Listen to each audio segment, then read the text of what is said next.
My daughter-in-law slid a paper toward me and said calmly, "Sign this 9.4 million over if you want your son to stay alive." My hands trembled. My breath caught in my chest. I raised him alone. I gave him everything. How did love become a threat? And when I finally signed it, they thought I gave up. But what if that signature was never real? What if it was the beginning of something they never saw coming? I sat across the kitchen table from Elora. Her lipstick was too perfect for this early in the day. She didn't make small talk. She didn't even look at me like family, just slid the papers toward me, one red-painted nail tapping the top page. Her voice was flat, cold. "Sign here, Marjorie, unless you want something unfortunate to happen to Rylan." My heart stopped. The room went quiet except for the hum of the old fridge. For a moment I thought I had misheard her, but her eyes stayed locked on mine. She meant it. Every word. I glanced down at the paper. It was a transfer of assets. Everything in my name, all of it. My house, the trust fund, the lottery money. I hadn't told anyone about until last month into an estate management holding under her control. There was no sugarcoating it. If I signed, I'd have nothing. But if I didn't, she was telling me my son might be hurt. Or worse. I felt my hands go cold. My breath came shallow. My Rylan. My only son. I raised him after his father died when he was 6. I worked 2 jobs, packed school lunches at 4 in the morning, sat through every parent-teacher meeting, every football game. I was the one cheering loudest. And now his wife was sitting here threatening me with his life like it was a bargaining chip. I should have screamed. I should have slapped the pen out of her hand. But I didn't. I took the pen. My fingers trembled so badly I could barely write. But I signed. Not because I was weak, not because I gave up, but because the camera hidden inside my cardigan had already been recording the moment she said it. I slid the papers back to her. She didn't smile. She just folded them carefully like she'd closed a deal. Then she stood up, smoothed her shirt, and walked out. No goodbye. Not even a glance at the family photos on the wall. When the door shut, I sat there for a long time. The silence in that kitchen felt different now, heavier, like it was holding secrets, or maybe shame. I replayed her words in my mind, over and over, not out of shock anymore, but calculation, because in that one short exchange, Elora had revealed more than she meant to. The timing, the confidence, the paperwork already prepared. This had been in the works for longer than I realized, and that meant she'd made mistakes. People like her always do when they think they've won. I reached behind the spice rack and pulled out the second recording device. I turned it off. It had captured every second. Her voice, her threats, the names she dropped, including one I recognized from a newspaper article about a money laundering ring last year. I wasn't going to the police just yet. No, I needed more. Real evidence, patterns, timelines, something that would tie her to whoever she was working with. And I was going to get it. Quietly. Carefully. I walked back to my bedroom and opened the bottom drawer of my desk, pulled out the small black notebook I hadn't touched in 10 years. The last time I used it was when I helped an old neighbor track down who was stealing from her Social Security account. Back then, it was just a hobby. But now, it was personal. Elora thought she'd buried me with a signature. What she didn't know was she just handed me the shovel. And if any of you listening have ever had someone smile at you while holding a knife behind their back, you understand. You feel it in your bones. That moment you decide this is not how my story ends. Stay with me, because things are about to turn. The day I found out I won the lottery, I was sitting alone in the laundry room with a broken basket handle and a sore knee. I didn't scream. I didn't dance. I didn't even tell my neighbor who usually saw everything through her kitchen blinds. I just stared at the numbers on the screen, then folded the ticket into a Ziploc bag and buried it inside the lining of an old winter coat I kept in the attic. That was over a year ago. Back then, I wasn't living in fear. I was living in quiet uncertainty. I had spent most of my life budgeting every cent, never letting myself dream too big. So when that kind of money showed up, I didn't feel joy. I felt like a stranger had walked into my life and dropped off a bomb. I had every reason to keep it secret. Rylan was between jobs. Elora had just quit hers to find herself. They were living in the house I paid for with bills I still covered. They smiled and thanked me, but their eyes told another story. I was no longer seen as the mother who raised a boy into a man. I was the old woman in the guest room, useful until proven otherwise. I remember thinking I'd use the money for something modest. Pay off the house, fix up the cabin my late husband built in Vermont, maybe take a road trip to places I hadn't seen since my 20s. But even those ideas felt too loud. So I waited. I watched. And I said nothing. It wasn't until months later that I mentioned the winnings quietly in passing to Rylan after a doctor's appointment. I told him I was considering setting up a small trust in my name, just in case anything happened. His face didn't show surprise, just a kind of distracted interest. He nodded, then changed the subject. 3 days later, Elora brought home a binder full of investment opportunities. I wasn't invited to review them, just told they'd be in my best interest. That same week, the house Wi-Fi password changed.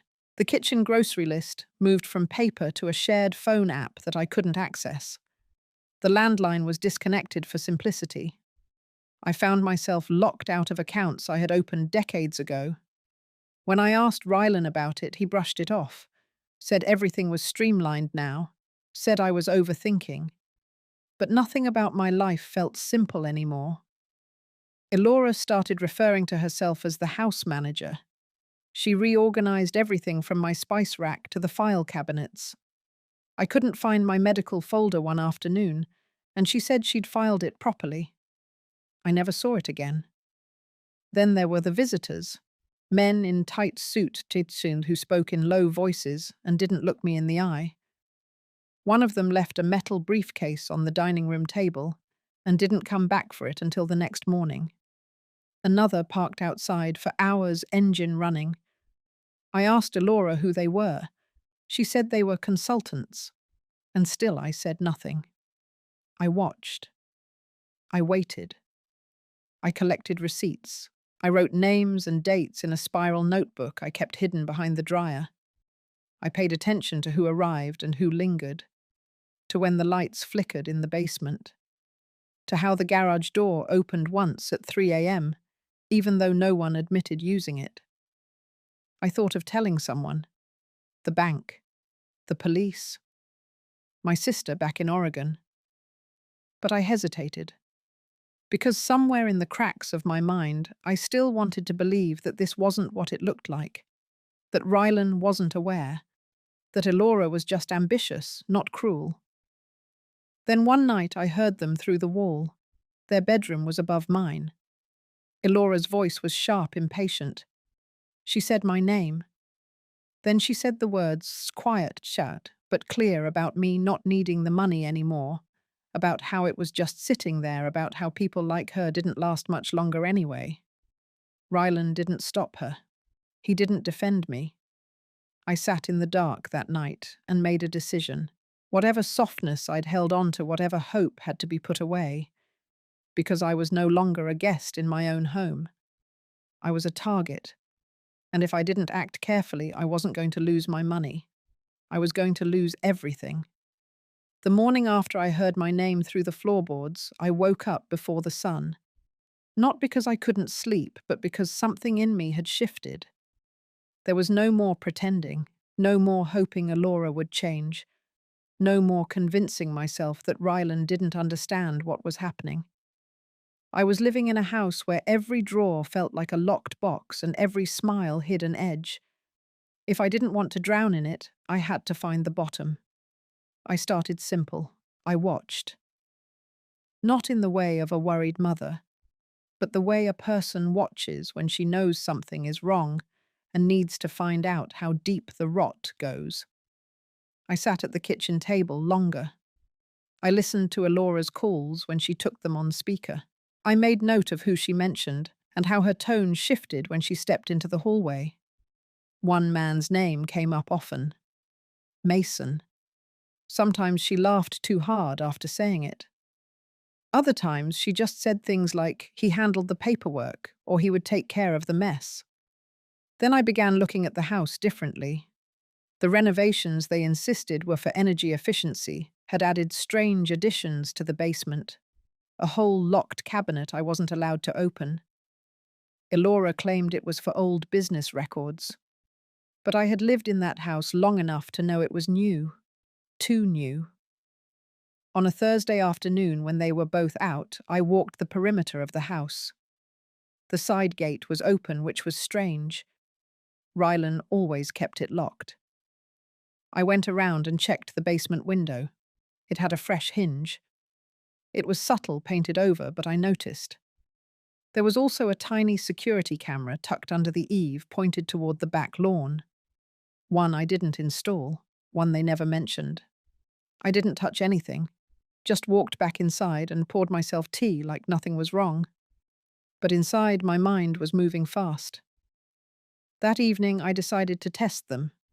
I brought up the idea of reworking my will at dinner. Nothing specific. Just a passing comment, something like I might want to split things differently. Elora froze mid-bite. Rylan said nothing. He didn't even blink. It was Elora who spoke first, lightly, like it was a joke. You don't need to worry about that kind of thing right now. You should be focusing on your health. I smiled, but I saw it. A flicker of something behind her eyes. That was the moment I knew she was afraid. Not of me, but of what she couldn't predict. The next day, I drove out to the edge of town to visit someone I hadn't seen in years. Charles Myers, a retired private investigator who once lived next to my cousin in Georgia. He owed me a favor. Years ago, I helped him bury his mother after a long illness when no one else in his family showed up. I didn't expect him to remember, but he did. We sat in the back booth of a quiet diner. I told him the situation. Not everything, but enough. He asked the right questions, the kind that didn't need to be spoken aloud. He scribbled names as I mentioned them. Mason, the men in suits, the briefcases, the phone calls at night. Then he looked up and asked me if I was sure I wanted to open this door. I told him I'd already walked through it. Over the next week, Charles began pulling threads. I didn't ask how, I didn't need to know, but I started getting texts from him at odd hours, details, names, photos. One image showed Elora at a storage facility on the far side of town. Another showed her in the same cafe with Mason handing him a thick envelope. But the most disturbing was a copy of a document with my name on it. It was a draft of a power of attorney I had never signed, already notarized with a date from 2 months ago. That was when the landline went dead. That was when they streamlined everything. I didn't show the document to Rylan. Not yet. Because if he knew and let it happen, I'd lose whatever shred of belief I still held in him. But if he didn't know, I needed proof for confronting him. A few days later, I found something in the laundry room tucked behind the furnace. It was an old backpack. Inside was a second phone, prepaid, burnt orange cover, no contacts, only recent messages. They weren't addressed to Elora, but the tone made it clear who had written them. References to transfers, deadlines. The phrase "your mother-in-law" repeated more than once. One message said, "She'll fold under pressure. Just remind her what's at stake." I stood there holding the phone like it was something alive. At that point, I realized I wasn't just being manipulated, I was being hunted. So I went back to Charles, told him everything, and together we made a plan. Not a big one. Not yet. But enough to start. We were going to follow the money, track the names, and most of all, gather enough to make sure whatever they were building around me would fall before they ever saw it coming. The trap was being set. But this time I wasn't the prey. I was the one tightening the wire. The following week was a tightrope. I walked it with a calm face and steady hands, but underneath my thoughts were quick and sharp. I had to keep things looking normal. Breakfast at 7, folding laundry in the sunroom, asking about Ryland's job applications, even though I knew he hadn't submitted a single one in months. Elora kept talking about renovations we didn't need, investments I never approved. I nodded and smiled. But behind my eyes, I was collecting. Charles sent me updates in short, neat texts. One name stood out: Vaughan Delaney, former accountant suspected of laundering money through real estate fronts. He was arrested 7 years ago, but made a deal and vanished from public view. Guess who was in that grainy photo with Elora holding the briefcase? Same sharp jawline, same hollow eyes, new name, same man. That night I took the burner phone from the laundry room and placed it in a padded envelope.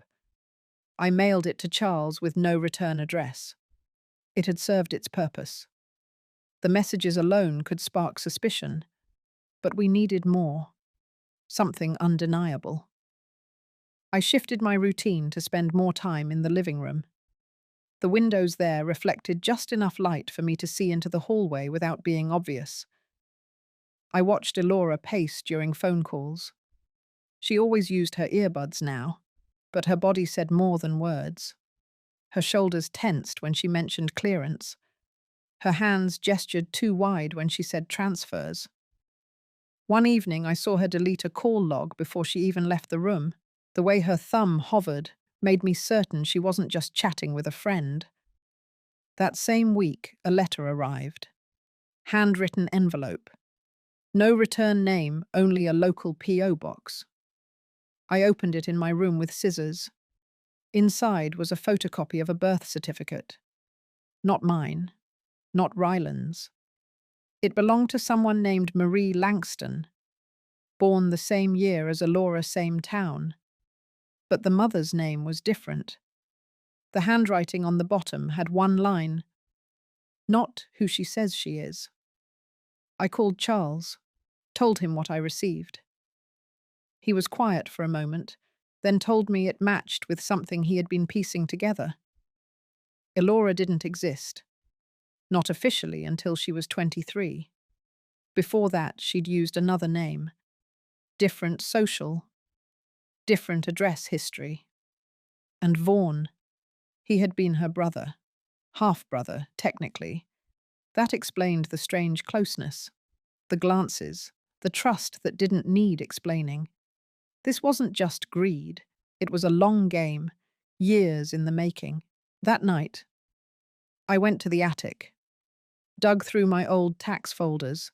Found the original documents from when I refinanced the house 5 years ago. The signature Elora forged didn't match. The pen strokes the spacing. I took high-resolution photos and sent them to Charles. It was time to test another boundary. The next morning I asked Elora if she'd be willing to accompany me to a financial planning meeting. I said I wanted to adjust some things. Prepare for the future. She paused, then smiled. Said it was a great idea. She offered to set it up herself. 3 days later, we met at a high-rise downtown. The office was modern, all glass, and soft furniture. The man waiting for us was clean-cut polite. His name was Jerome, and he said very little. Elora did most of the talking. She presented documents I had never seen, charts, asset reports, a summary of joint holdings. I sat there nodding, letting her speak. Then I asked Jerome a single question, low and calm, whether he could confirm the original date those joint holdings were filed. His eyes flicked to Elora. She stiffened. He hesitated, then mumbled something about recent restructuring. I didn't press. I just smiled and said I needed a few days to review. On the way home, Elora was quiet. Too quiet. She knew something had shifted. That night, Charles sent me a short message. Just 3 words. It's all connected. He had traced a series of transfers from one of my dormant accounts. They moved through a series of shell companies, bounced through digital wallets, and landed in a property purchase in New Mexico, registered under the name Marie Langston, the same name on the birth certificate. I felt something cold move through me. They weren't just draining my money. They were building a life for themselves, without me. I sat with it for hours, not in panic, but in clarity. My life had been hijacked by people who smiled at my dinner table, walked through my halls, called me family, and now I had a map. The next morning, I called my bank and requested a forensic audit. I used the words potential fraud. That was enough to trigger the process. Then I contacted a trust lawyer I used to know. Not local, someone out of state. I needed distance. I needed precision. Rylan noticed I was busy. He asked if I was okay. I said I was just organizing some old files. He didn't ask again. I started printing everything. Photos, signatures, records. I made copies, hid them in separate places. One in my safety deposit box. One with Charles, one mailed to my sister marked just in case. I wasn't afraid anymore. I was ready. They thought I was a shadow of a woman. They were wrong. The next time Elora asked me to sign something, I was ready. She came into the sunroom holding a slim folder and a pen. Her smile just a little too rehearsed. Her tone was syrupy, the way someone might speak to a pet or a small child. I know paperwork is exhausting, she said, but this will make things easier for everyone. It's just a care waiver and power of attorney combo. Standard stuff. I reached for the folder slowly, my hand steady. I flipped through the pages without really reading them. I had already seen the forged version through Charles already knew the setup. They were counting on habit. On my silence. On trust, long since eroded. I set the papers down on the coffee table and looked up at her. My face was soft, but I kept my eyes locked. She hesitated. Just a flicker of something uncertainty or annoyance. Then it was gone.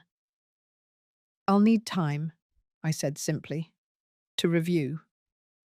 Her mouth twitched before she forced another smile. Of course. That evening I heard the back door shut at 10:43. I checked the clock without moving from my chair. Elora was on another call. I didn't hear the words, but I caught the rhythm of tension. Fast, low-clipped. She was nervous. Rylan was upstairs in the guest room where he now slept most nights. He had grown quieter, more withdrawn, like he was beginning to sense the storm he was sitting in.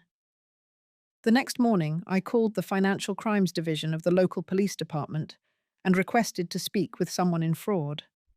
I gave them the folder Charles helped me assemble, carefully edited, free of speculation, just facts. Forged signatures, false identities, misappropriated accounts. I didn't tell them about Vaughan or the shell companies yet. That would come later when it would matter more. The detective's name was Claire Renner. She had a calm voice and sharp instincts. She didn't overreact, didn't promise fireworks. She just listened, then asked for permission to investigate further. I gave her everything.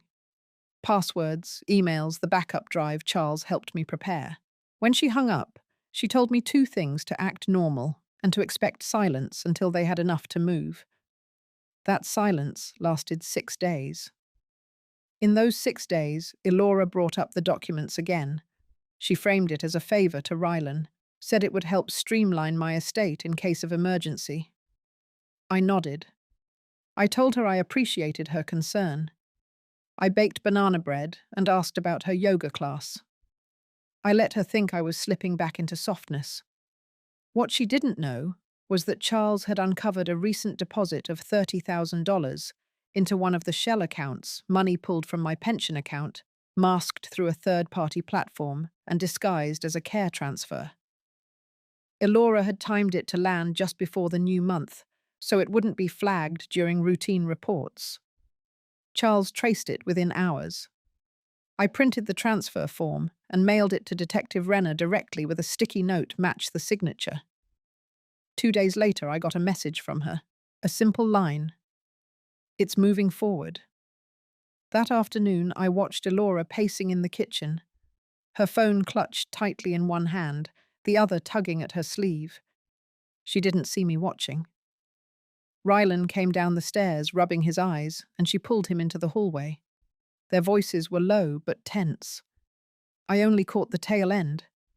Her voice rising, saying something about too late now, and you said she wouldn't fight. The next morning, Rylan avoided me. He barely made eye contact. When I asked if he wanted coffee, he said he had to run errands. His voice cracked slightly. I saw guilt there, blooming in the lines of his jaw, his posture. Maybe he had started to connect the dots. Maybe the silence between us had grown too loud.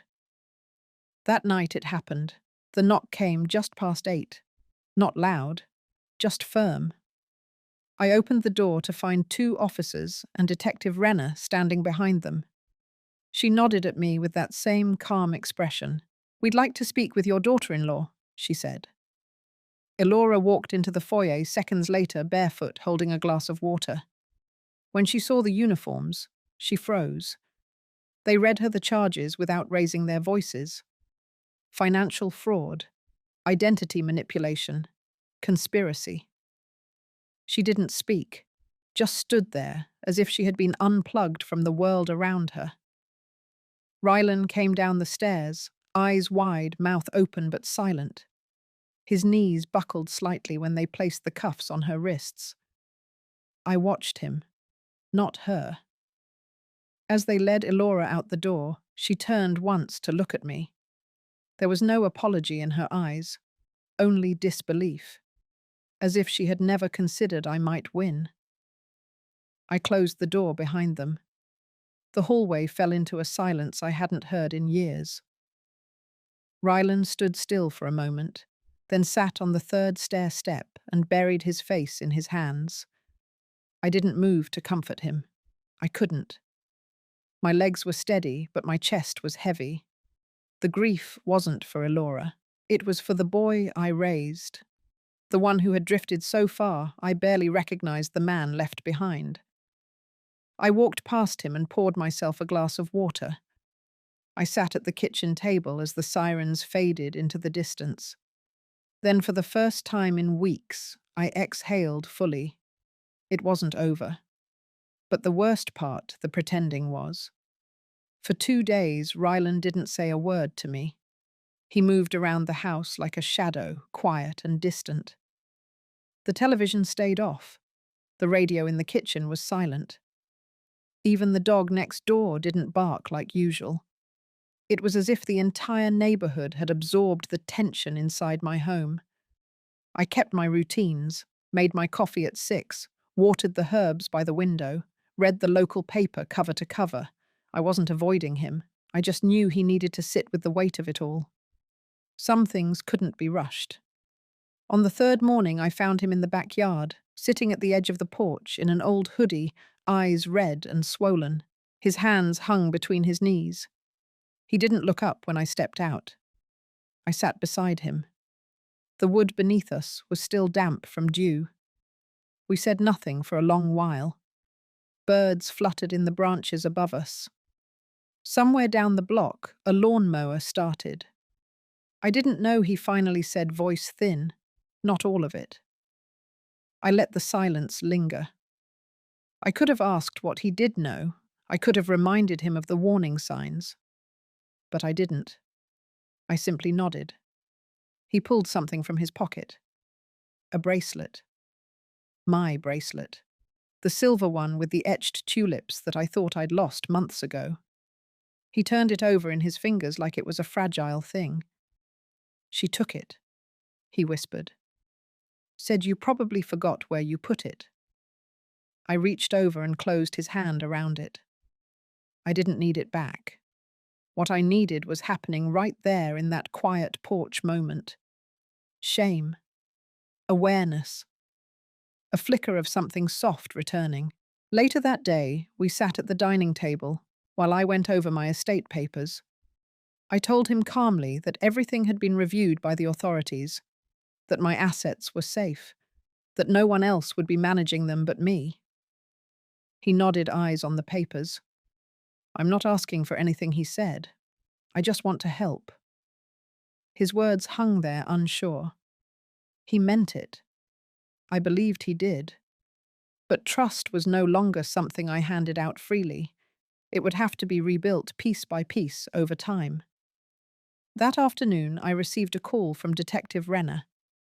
The charges against Elora were expanding. More victims had come forward. Apparently, she had used variations of her identity before, under different names, different towns. Always targeting older women, usually with sons. The pattern was chilling. They were building a case that reached across state lines. Vaughan Delaney's name was now officially linked to the scheme. The federal agents were involved. Renner asked if I'd be willing to testify when the time came. I said yes, not for vengeance, but to make sure no one else suffered the way I had. It was a strange kind of closure. Quiet. Not triumphant, but solid. That night, I stood in front of the mirror and looked at myself long and hard. My face was the same, a little older, a little more tired. But there was strength there too. I hadn't broken. I hadn't crumbled. I had endured. I went to bed early that evening, windows open, letting in the cool air. Ryland stayed downstairs, going through boxes of old photo albums I hadn't touched in years. I heard him laugh once, a small sound but real. It would be a long road. But for the first time in a long while, I believed in the possibility of healing. The worst part wasn't over, but the walls around me weren't closing in anymore. They were opening. The courthouse was colder than I remembered, not the temperature, but the atmosphere. Polished floors, heavy oak doors, quiet murmurs that barely broke the stillness. I sat in a narrow hallway outside a conference room, hands folded in my lap. A plain folder rested beside me, filled with everything I had been holding close for months. Records, photographs, signatures, evidence that painted a picture no one could deny.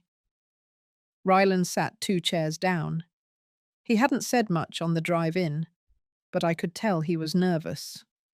His fingers tapped against his knee. His eyes kept drifting toward the conference room door. He had offered to come, insisted really, after hearing that today's meeting might include Elora's attorney. I told him he didn't have to. He said he wanted to face it. Maybe for himself. Maybe for me. The door opened. A man in a charcoal suit stepped out and called my name. I rose slowly, gave Rylan a brief nod, and followed the man inside. There were 3 people waiting: Detective Renner, a federal investigator named Landry, and Elora's attorney, Mr. Pike. No, Elora. She had waived her right to be present. That didn't surprise me. We sat at the long table. Mr. Pike opened with the usual pleasantries, then began to explain their offer. Elora would plead guilty to multiple counts: fraud, forgery, identity theft. In exchange for a reduced sentence, she would provide full disclosure of her and Vaughan's financial network. Names, accounts, passwords. She would forfeit all assets linked to the scam, including anything purchased in my name. I listened without interruption. When he finished, all eyes turned to me. Detective Renner asked if I had any questions. I said no. Then I opened the folder and laid the documents flat. One by one, I walked them through each page: the forged trust agreement, the false identity records, the suspicious wire transfers. Mr. Pike stayed silent, taking notes. I could see the discomfort in his posture. He hadn't expected me to be so thorough. At the end, I looked at Renner and said simply, "I agree to the plea." But I want the court record to reflect the full extent of the harm done, not just the financial. She nodded once. It will. After the meeting, I stepped outside into the weak afternoon sun. Rylan followed quietly. He didn't speak until we reached the car. She really thought she could get away with it. I didn't respond right away. I stood by the passenger door looking out at the street. People passed by, going about their day, unaware of the storm that had finally broken inside our lives. She almost did, I finally said. That night I didn't sleep much, not from worry, but from the weight of memory. I thought about the first time I met Elora. She had worn a pale blue dress and hugged me like I was already her mother. I remembered how she used to bring me tea when I was sick. The birthday cards with glitter pens. The soft way she said my name like it meant something. I thought I had seen her heart. I hadn't known it was performance. In the morning, I made a pot of oatmeal and sat with Rylan at the kitchen table. We didn't speak at first. But then he reached for the folder and began flipping through it. "You kept all of this," he said, more to himself than to me. I watched him as he moved from page to page, each one a reminder of how deeply the betrayal had gone. Not just hers. His, too. "You saw her before I did," he murmured. And I didn't want to believe it. I let the silence hang. Then I said what I had been holding inside for weeks. "I didn't need you to believe me. I needed you to see me." He looked up. His face was tired, older than it should have been. But in his eyes, something shifted. Not guilt, not even regret. Just recognition. That afternoon, I went to my safety deposit box. I took out the backup drive and made 2 additional copies. One stayed with me, one went to Charles, one I mailed to my lawyer. I wasn't preparing for disaster. I was closing every door that had once been left open to harm. Later that week, Detective Renner called with an update. Vaughn had been found. He was arrested in Arizona, caught using one of the alias identities Elora had helped him build. He was being transferred to federal custody. The case was expanding. I didn't celebrate.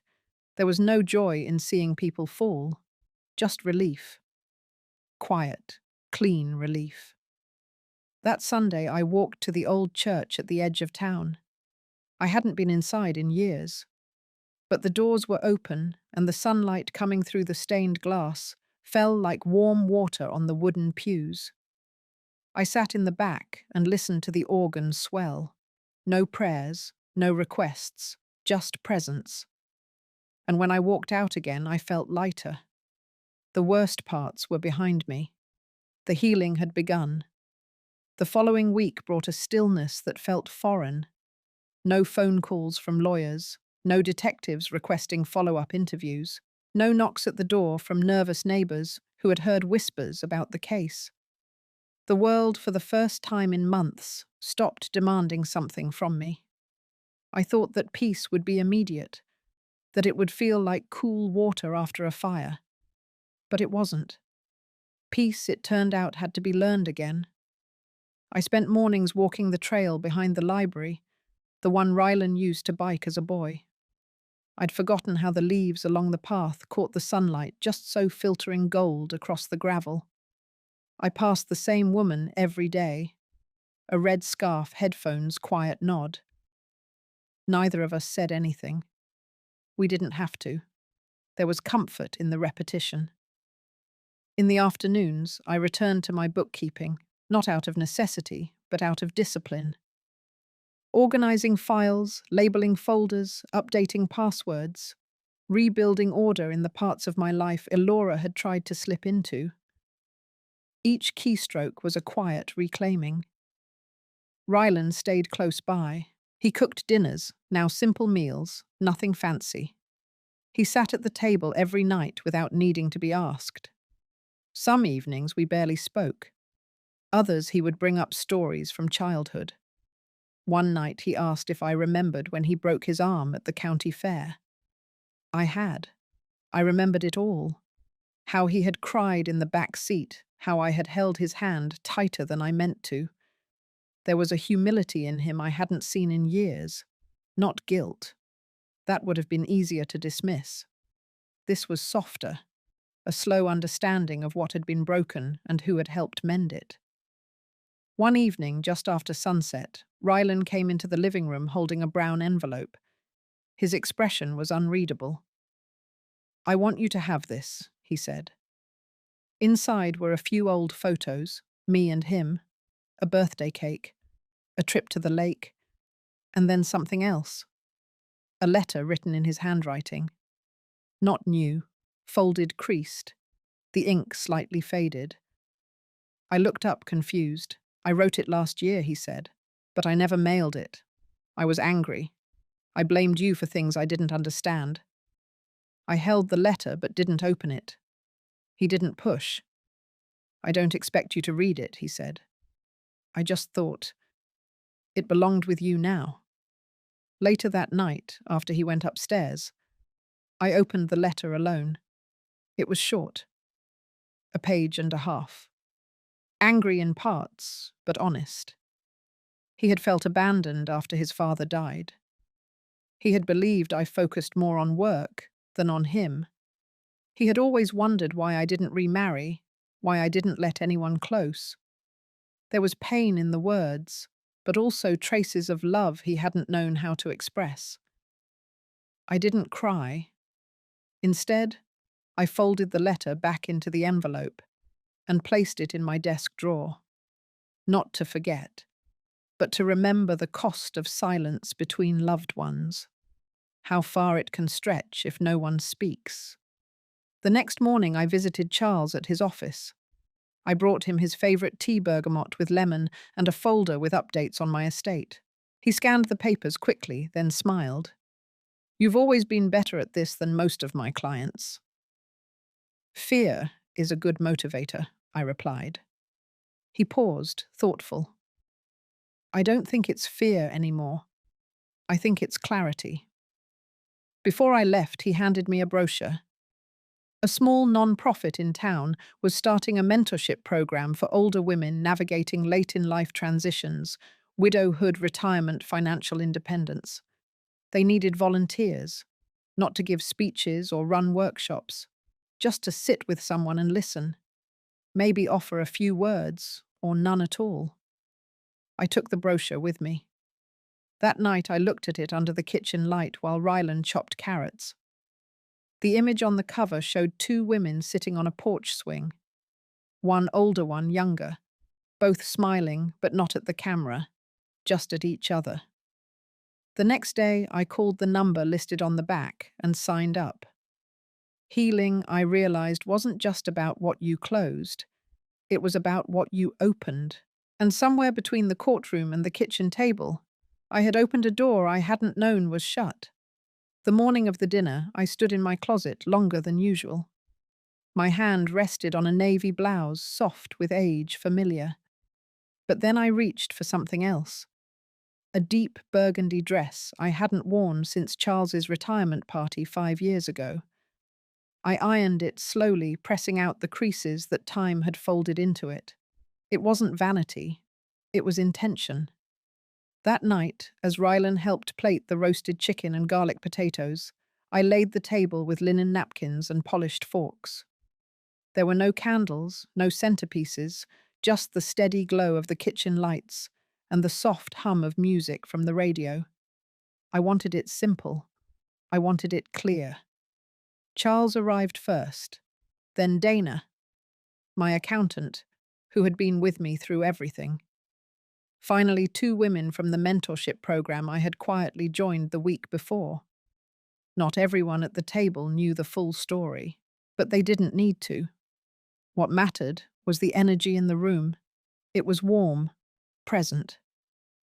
Rylan moved through the kitchen with ease. He poured water past dishes, listened. His laugh was quieter than I remembered from his younger days, but real. Midway through the meal, I stood. "I'm grateful you're all here," I began, "not just for the food or the company, but because this space, this table, it's no longer a place where I pretend. It's where I speak plainly. The room quieted. Even the music faded into the background. I looked at Rylan. Over the past year, I was made to feel disposable. Like my voice, my choices, my history had no value, and I nearly believed that. But I don't anymore. I reached for the small box I had set beside my chair and placed it on the table. Inside was a revised trust document, notarized with every detail of my estate, the one they thought Elora had stolen months ago. This, I said, tapping the lid, is the only copy that matters now. It's clean, it's final, and it's not what any of you expect. I turned to Rylan. I want you to have this copy, to hold on to it. Not because of what's in it, but because I trust that you'll honor what it represents. Boundaries, intention, respect. His throat bobbed. He didn't speak. He didn't have to. I sat again, and conversation slowly resumed, lighter than before. Plates passed, stories returned. Someone asked Dana about her latest hiking trip. Laughter rippled again, but underneath it all, something had shifted. Not just for them, for me, that night. After everyone had left and Rylan had gone to bed, I sat in the quiet house. I opened my laptop and stared at the desktop. Then I opened the folder marked Elora Archive. I had kept everything, every email, every spreadsheet, every recorded voicemail. There had been a moment months ago when I thought about deleting it all. But I didn't. Not out of bitterness, but because I knew that someday I might need to remember. Not the pain, but the lessons.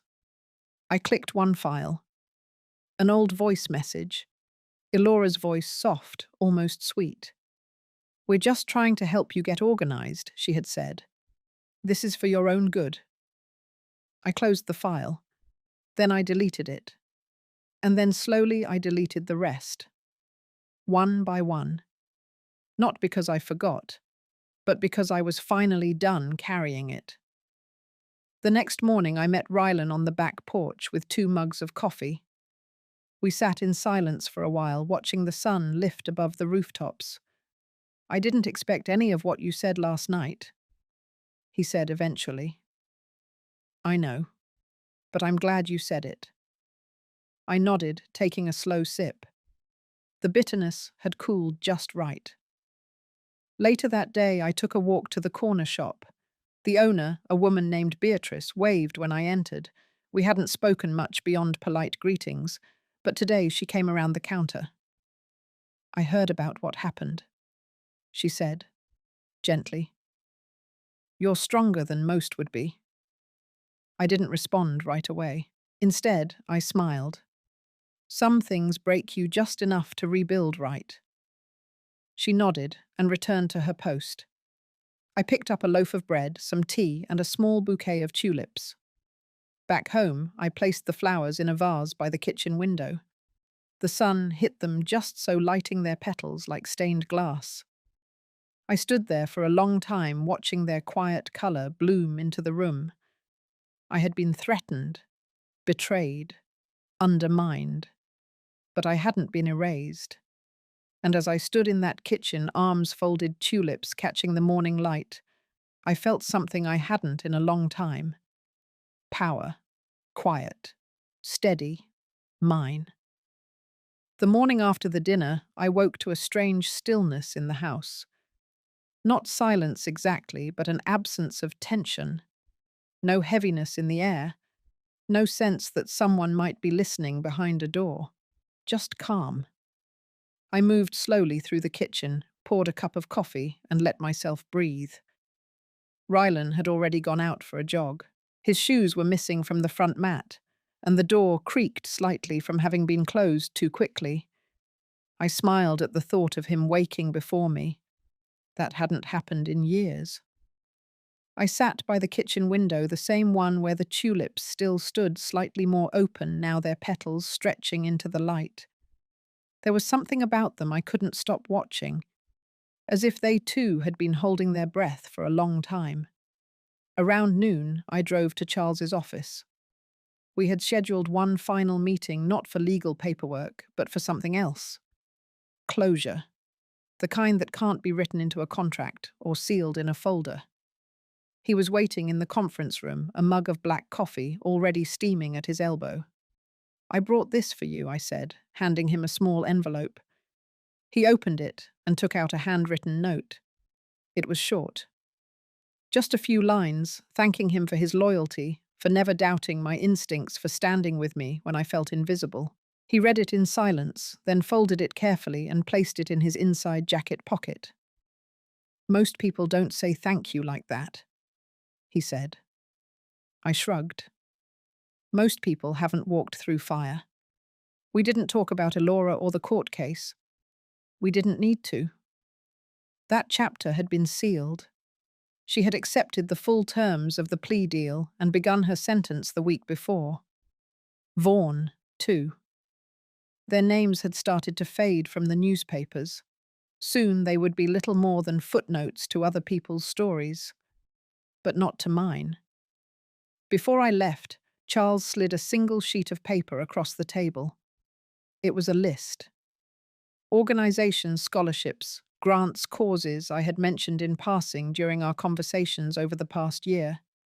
Women's shelters, financial literacy programs, caregiver support groups. "You said you didn't want your legacy to be just about defense.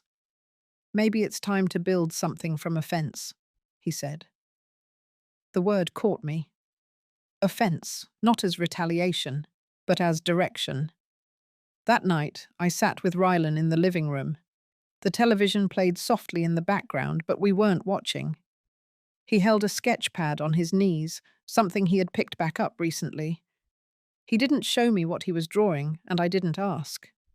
I trusted the process, whatever it was. "I've been thinking," he said without looking up, "about the land, the property in North Creek. Maybe we could do something with it." I blinked. The land had been in the family for generations, left untouched since my father passed. It was beautiful, wild, remote. What kind of something? He shrugged. Not development, not profit. Maybe a retreat. A place where people could go when life kicks them in the teeth, where they could breathe again. I stared at him. "You sound like your father," I said. He looked at me, then eyes steady. "Maybe I'm finally ready to." We didn't talk about logistics, not yet. But that night, after he went to bed, I pulled out an old map and traced the edges of the North Creek property. I hadn't thought of it in years. It was just land, trees, silence. But maybe silence was what people needed. I ran my finger over the ridgelines and valleys, then circled a small clearing I remembered from childhood. We used to camp there when the summers were long and the air was sweet. I folded the map and placed it back into the drawer right on top. The next morning, I mailed a check to the Caregiver Support Fund Charles had listed, then another to the Library Foundation. Then I called Dana and told her we were going to restructure the trust, not to make it more protected, but more purposeful. That afternoon, I returned to the Mentorship Center.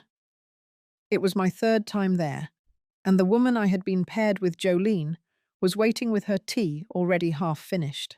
She was in her early 50s, recently divorced, living in her car while trying to finish a certification course.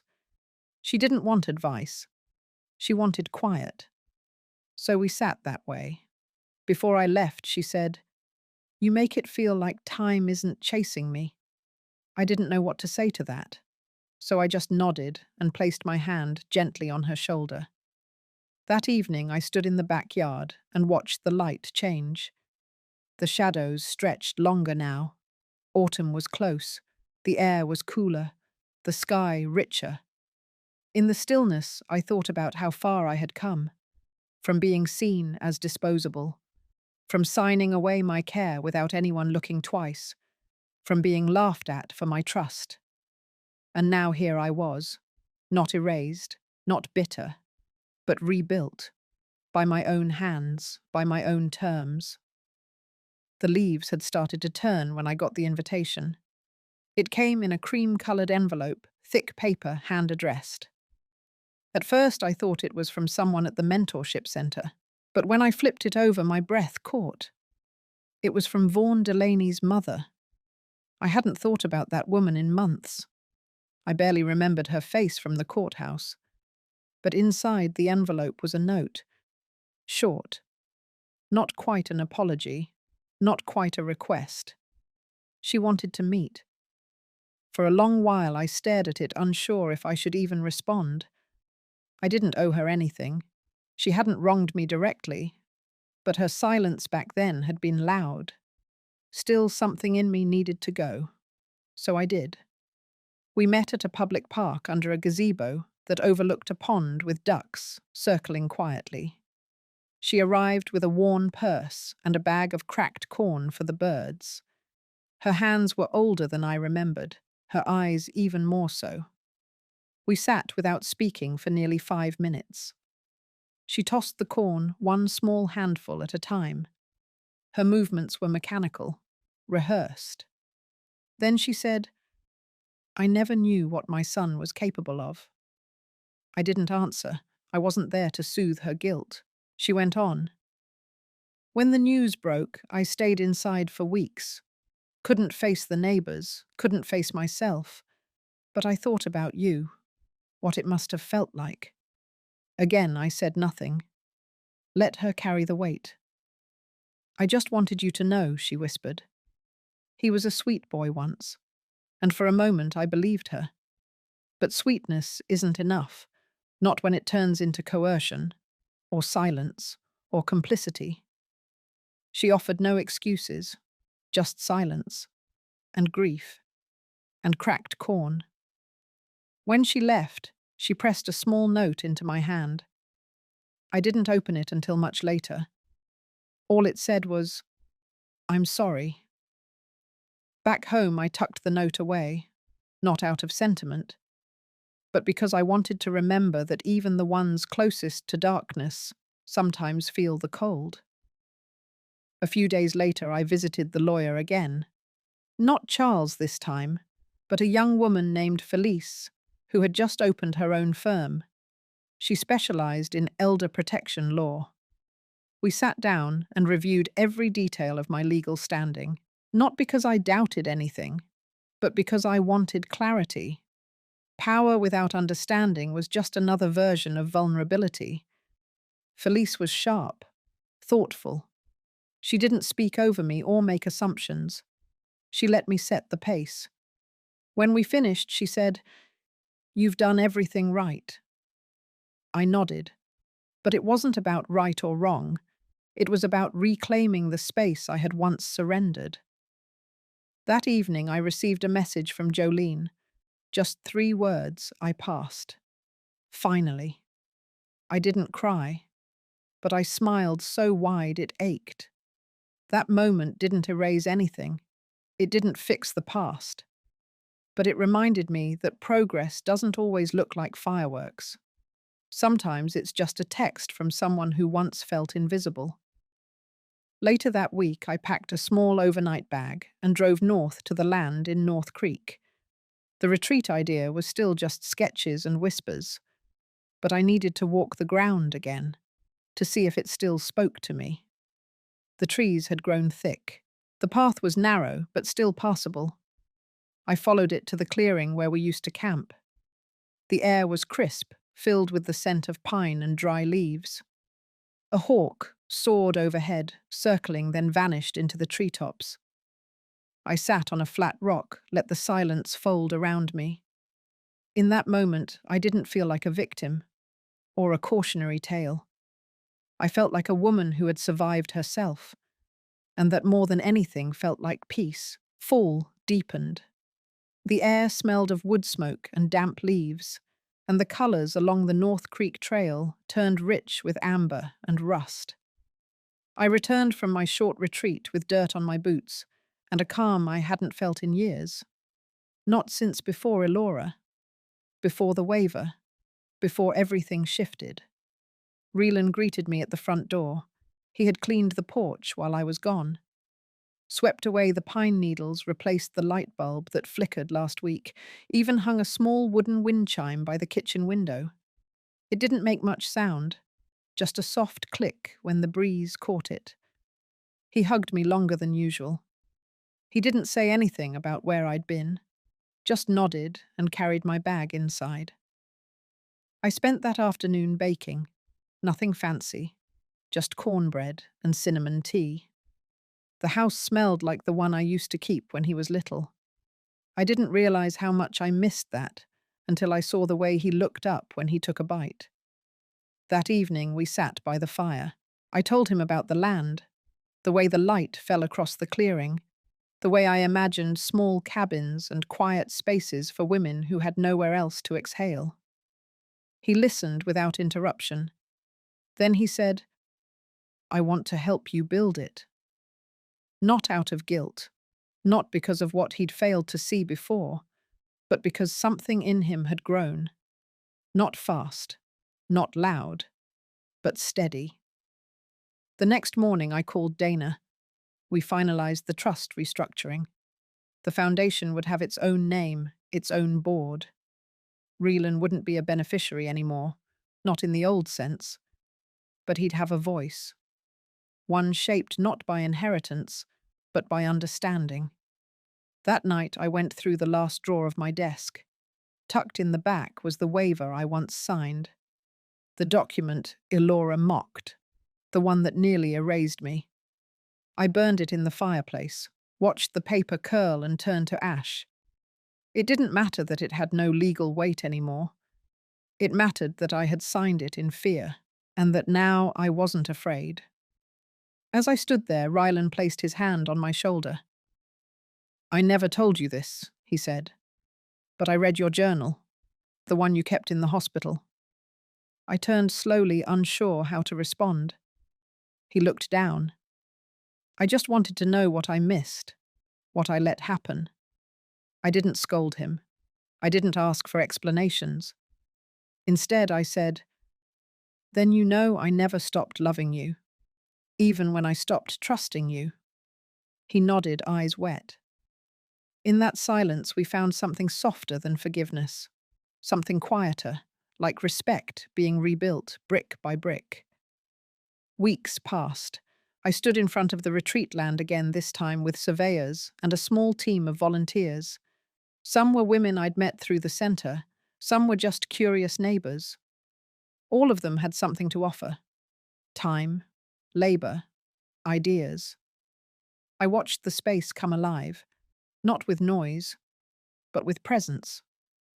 We called it the Quiet Place, a name simple enough to feel familiar, strong enough to carry a new beginning. One evening, as I locked the front gate, Jolene arrived unannounced. She was no longer sleeping in her car. She had a job at a small clinic, a stable room in a shared house, and a spark in her eyes I hadn't seen before. I brought something, she said. It was a set of wind chimes, handcrafted, delicate. "For your porch." She smiled. "So you never forget the sound of peace." I held it in my hands for a long time, and when I hung it later, I stood still and listened. Not to the wind, but to everything it had carried away, and everything it had brought back. If this story touched something inside you, if you've ever been made to feel invisible or had to rebuild yourself in silence, you're not alone. This is for every woman who's ever found strength after betrayal. We'd love to hear your story, your reflections, your voice. Leave a comment, share with someone who needs to hear this. And thank you for listening.